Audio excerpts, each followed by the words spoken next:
കൗമാരത്തിലെ പ്രണയം പക്വതയില്ലാത്ത വികാരങ്ങൾ മാത്രമാണ്. ആത്മാർത്ഥ പ്രണയം വികാരത്തിന് അതീതമാണ്. പക്വതയില്ലാത്ത പ്രായത്തിൽ പ്രണയമെന്ന് തെറ്റിദ്ധരിച്ച് തനിക്കുള്ളത് സർവ്വതും സമർപ്പിക്കുന്ന കമിതാക്കളിൽ ആത്മഹത്യയും, തനിക്കില്ലെങ്കിൽ മറ്റൊരാൾക്കും വേണ്ട എന്ന തരത്തിൽ കൊലപാതകവും നടക്കുന്ന ഈ കാലഘട്ടത്തിൽ പറയാനുള്ളത് ഇത്രമാത്രം: ആത്മാർത്ഥ പ്രണയം ആരാലും വഞ്ചിക്കപ്പെടാനോ കൊന്നുകളയാനോ സാധിക്കില്ല.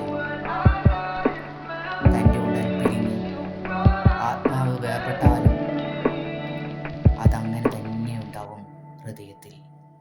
ആത്മാവിൽ അലിഞ്ഞ പ്രണയം ഈ ജന്മത്തിലല്ലെങ്കിൽ അടുത്ത ജന്മം വരെയും കാത്തിരിക്കും.